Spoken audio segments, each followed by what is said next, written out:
প্রভু যীশু খ্রিস্ট অন্ধ ও বোবা রোগীদেরকে সুস্থ করলেন। এবং এখানে বলছে যিশু সেই জায়গা ছেড়ে চলে যাবার সময় দুজন অন্ধ লোক তার পিছনে পিছনে চলল। একটি জায়গার কথা বলা হচ্ছে যেখানে প্রভু যখন সেই জায়গাটা ছেড়ে আসছিলেন, কতজন অন্ধ লোক? দুইজন অন্ধ লোক তারা সেখান দিয়ে তার পেছনে পেছনে আসলো। তারা চিৎকার করে বলতে লাগলো, দাউদের বংশধর আমাদের প্রতি দয়া করুন। দাউদের বংশধর আমাদের প্রতি দয়া করুন। যিশু ঘরে ঢুকলে পর সেই অন্ধ লোকেরা তার কাছে আসলো, ঘরের মধ্যে অন্ধ লোকেরা আসলো। তখন তিনি তাদের বললেন, তোমরা কি বিশ্বাস করো যে আমি এই কাজ করতে পারি? তোমরা কি বিশ্বাস করো যে আমি এই কাজ করতে পারি? এই প্রশ্নটা কি করলো প্রভু যিশু তাদেরকে বললো। আর তারা কি বললো শুনি? তারা বলে, হ্যাঁ প্রভু করি, হ্যাঁ প্রভু করি। আজকে একইভাবে আমাদের বিভিন্ন রকম সমস্যা থাকতে পারে, আমরা প্রভুর কাছে আসছি আর তখন প্রভু আমাদেরকে বলছেন, তুমি কি বিশ্বাস করো যে আমি আসলেই তোমাকে সুস্থ করতে পারি? তুমি কি বিশ্বাস করো আসলেই তুমি যে সমস্যার মধ্যে রয়েছো সেই সমস্যা থেকে আমি তোমাকে মুক্ত করতে পারি? আমরা শুধু ডাকতে হয় তাই ডাকি, কিন্তু আমাদের মধ্যে বিশ্বাস স্থাপন হয় না, তাই আমরা অনেক সময় আমাদের উত্তর কি পাই না, তাই তো? কিন্তু এখানে সে বলে, হ্যাঁ প্রভু করি, সম্মানের সাথে হ্যাঁ প্রভু করি। আজকে আমরা বলতে পারছি কিনা আমাদের যে কোনো পরিস্থিতিতে যখন প্রভুর কাছে আসছি, প্রভু আমাদেরকে যখন প্রশ্ন করছেন, তুমি কি বিশ্বাস করো যে আমি তোমাকে সুস্থ করতে পারি? তুমি কি বিশ্বাস করো যে এই সকল সমস্যার সমাধান তোমার জীবন থেকে হবে? তখন আমাদের বলতে হবে কি? হ্যাঁ প্রভু করি। শুধু বলতে হবে না, ভেতর থেকে কি করতে হবে? বিশ্বাস করতে হবে। তিনি তাদের চোখ ছুঁয়ে বললেন, তোমরা যেমন বিশ্বাস করেছো তোমাদের প্রতি তেমনই হোক। যেমন বিশ্বাস করেছো। বিশ্বাসের ব্যাপারটা তো ভেতরে, নাকি? বিশ্বাসটা তো দেখা যাচ্ছে না, কিন্তু তারা ভেতরে যেভাবে বিশ্বাস করেছে সেই প্রকারে কি হলো? তারা সুস্থ হলো। আর এই জন্যই তখন বলছে, তার তখনই তাদের চোখ খুলে গেল। হালেলুয়া! তখনই তাদের চোখ খুলে গেল, অপেক্ষা করতে হয়নি। যিশু খুব কঠোর ভাবে তাদের বললেন, দেখো কেউ যেন জানতে না পারে। কিছু কারণ ছিল, যেন কেউ জানতে না পারে, কারণ প্রভুর তখনও সময় হয়নি। যখন লোকেরা ভালো কাজ করে, হ্যাঁ, অলৌকিক কাজ হচ্ছে বিভিন্ন জায়গায়, যখন আয়োজন করা হয় বিভিন্ন কনফারেন্স বা সেমিনার বা আরোগ্যদায়ী সভা, লোকেরা যখন সুস্থ হয় তখন দেখবে অনেক লোকেরা বিপক্ষে চলে এসেছে। এমনকি অনেক লোকেরা যারা নিজেদেরকে খ্রিস্টের অনুসারী হিসাবে দাবি করে তারাও বিপক্ষে চলে যায়। স্টেজে হয়তো বা কেউ সুস্থ হলো, ও তো বানোয়াট, ও সুস্থ হয়েছে নাকি, ও অভিনয় করছে। অনেক রকম মিথ্যা ধরনের, হ্যাঁ, কেউ যদি পরভাষায় প্রার্থনা করে তাকে নিয়ে টিটকারি করা, কেউ যদি সুস্থ হয়, কেউ যদি খুব জোরে চিৎকার করে প্রার্থনা করছে, কেউ হয়তোবা একটু নীরবে প্রার্থনা করছে, কেউ হয়তোবা প্রার্থনা অনেক মনোযোগী হয়েছে, তাদেরকে নিয়ে টিটকারি করা, সমালোচনা করা শুরু হয়ে যায় আমাদের, তাই না? কিন্তু এখানে বলছে, দেখো কেউ জানতে না পারে, অর্থাৎ অনেক রকম বাধা তৈরি হয় অনেক সময়। অনেক অনেক আমরা দেখেছি এর আগে যে অনেক সুস্থতার প্রচারণা হয়েছে, কিন্তু এখানে প্রভু নিজেই বলছেন যে সেটা যেন প্রচার না করে। কিন্তু তারা বাইরে গিয়ে সেই এলাকার সমস্ত জায়গায় তার খবর ছড়িয়ে দিল। তারা শুনলো না সেই কথা। আসলে শোনা যায়। যদি কেউ অন্ধ থাকে, তুমি যদি অন্ধ থাকো আর যদি সুস্থ হয়ে যাও, তাহলে কি করবে? তুমি তো সবাইকে বলতে থাকবে, আমি অন্ধ ছিলাম, আমি দেখতে পেতাম না, এখন আমি দেখতে পাচ্ছি। ঠিক একইভাবে তারা সেটাই করলো।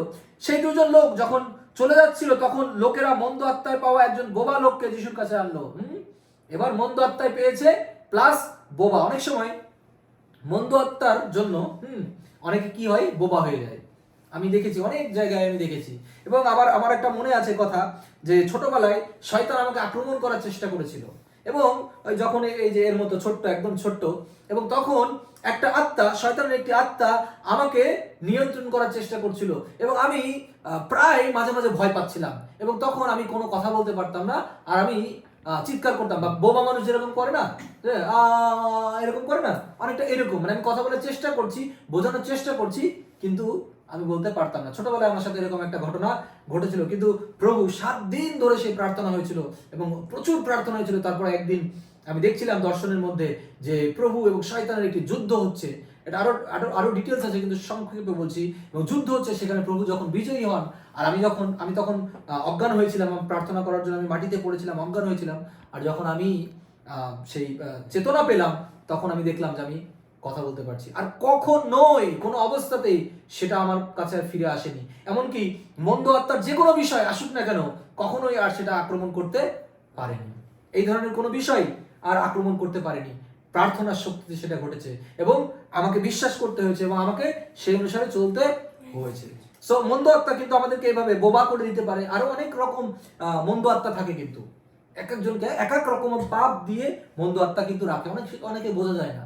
অনেকে আমি দেখেছি, প্রচারকটা যখন এসেছে প্রার্থনা করেছে এবং বলেছে, মানে সে তার সবসময় মাথা ভার ভার থাকে, সে খুব কষ্টের মধ্যে থাকে, মাথা সবসময় কেমন যেন ভার ভার করে। অনেক ডক্টর দেখায়, অনেক ওষুধ খায়, অনেক পেইন ক্লিয়ার খায়, বা অনেক রকমের মেডিসিন সে ইউজ করে, বা প্রার্থনাও করছে স্বাভাবিকভাবে, কিন্তু কোনো সমাধান হচ্ছে না। আর সেই প্রচারক তিনি বললেন যে একটি আত্মা রয়েছে, যে আত্মার দ্বারা তার কি হয়, মাথার মধ্যে সবসময় একটা যন্ত্রণা, একটা ব্যথা, শয়তান তাকে ক্যাপচার করে রাখার চেষ্টা করছে যেন সে প্রভুতে এগোতে না পারে। আর তখন তিনি বললেন, তুমি কি প্রস্তুত? আর সে বিশ্বাসী কি অবিশ্বাসী আমি জানি না, সে বলে হ্যাঁ আমি প্রস্তুত, আমি চাই যে মাথা ব্যথা থেকে আমি কি মুক্ত হতে। আর তিনি যখন মাথায় হাত দিলেন আর বললেন শয়তান তুই বেরিয়ে আয়, আর সাথে সাথে সে চিৎকার করে উঠলো, লাফিয়ে উঠলো, আর আস্তে আস্তে তার মধ্যে থেকে সেই মন্দ আত্মা কি হলো, বের হয়ে গেল। এইভাবে অনেকের মধ্যে মন্দ আত্মা এক একটা বিষয় নিয়ে কাজ করে। অনেক সময় অসুস্থতা, অনেক সময় এরকম বোবা আত্মা, অনেক সময় অনেক রকমের পাপ থাকে। সেগুলো কি করতে হবে, বের করতে হবে প্রভু যীশু খ্রিস্টের নামে। এখানে বলছে যীশু সেই মন্দ আত্মাকে ছাড়বার পর লোকটি কথা বলতে লাগলো। দেখেছো, প্রভু যীশু যখন সেই লোকটিকে ছাড়ালেন তারপর থেকে কি হলো, লোকটি কথা বলতে পারলেন। ঠিক একইভাবে যখন ছোটবেলায় আমি এরকম সেই বোবা আত্মা দ্বারা আক্রান্ত হয়েছিলাম, বা আমার মধ্যে সেই মন্দ আত্মা কাজ করছিল, তখন আমি কথা বলতে পারছিলাম না। কিন্তু যখন সেই মন্দ আত্মা দূর হলো, প্রভু যীশু খ্রিস্ট জয়ী হলো, প্রভু যীশু খ্রিস্ট স্পর্শ করলো, সম্পূর্ণভাবে চলে গেল, আমি তখন থেকে কি করতে পারলাম, কথা বলতে পারলাম। ঠিক আছে, তাতে সবাই আশ্চর্য হয়ে গেল। ইসরায়েল দেশে আর কখনো এরকম দেখা যায়নি। সবাই কি হলো, আশ্চর্য হলো। এর আগে তো এরকম হয়নি, এর আগে তো কেউ এরকম মন্দ আত্মাকে ছাড়াতে পারেনি। তাই সবাই কি হলো, অনেক অবাক হয়ে গেল। তখন ফরিসিরা বললেন, সে মন্দ আত্মাদের রাজার সাহায্যে মন্দ আত্মা ছাড়ায়। ফরিসিরা তো প্রভুকে দোষ দেওয়ার জায়গা পাচ্ছিল না। বারবার যতবার দোষ দিতে যাচ্ছে ততবার লোকেরা তার কাছে আরো আসছে, তিনি অলৌকিক কাজ করছেন, কিন্তু ফরিসিরাও থেমে নেই, তারাও দোষারোপ দেওয়ার জন্য প্রস্তুত হয়ে আছে। আর মন্দ আত্মা ছাড়ালো, একজন লোক সে অসুস্থ ছিল, মন্দ আত্মায় পরিপূর্ণ ছিল, তাকে সুস্থ করলো, সেটা ভালো কি বলবে, উল্টো ফরিসিরা বলছে কি মন্দ আত্মা দিয়ে নাকি মন্দ আত্মা ছাড়াচ্ছে প্রভু যীশু খ্রিস্ট। বুঝতে পেরেছি? আজকে যখন আমরা এরকম প্রভুর কাজ করতে যাব তখন অনেক রকম কথা আসবে।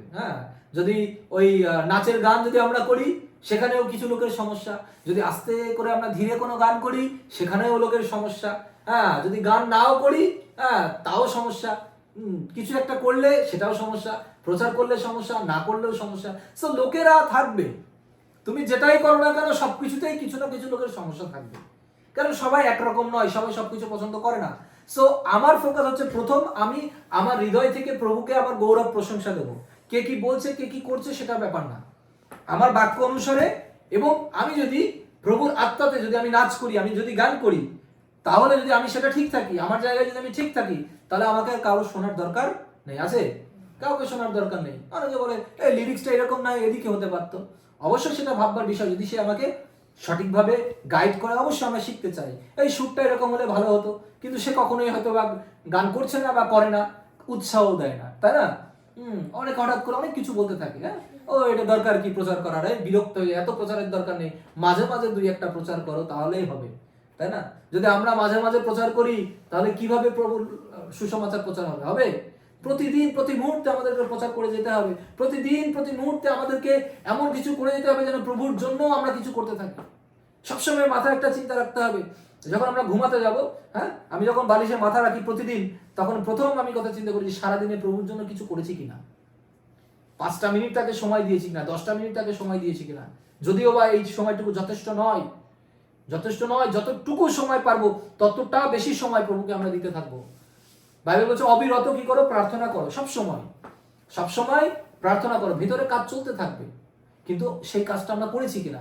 অনেক কাজে ব্যস্ত, এদিক যাচ্ছি ওদিক যাচ্ছি, ঠিক আছে, কাজ তো করতেই হবে, কাজ তো আমরা করবো, কিন্তু কাজ করার সাথে সাথে আমাদের ভেতরে আমরা প্রভুকে স্মরণ করছি কিনা সমস্ত বিষয়। স্কুলে যাচ্ছে, তুমি স্কুলে যাচ্ছ, বই পড়ছো, সবকিছু করছো, কিন্তু তার মধ্যে সবসময় প্রভুকে কি রাখতে হবে, স্মরণ রাখতে হবে, প্রভুর শক্তিতে চলতে হবে। হালেলুয়া। হালেলুয়া। প্রভু সকলকে আশীর্বাদ করুক। জয় যিশু।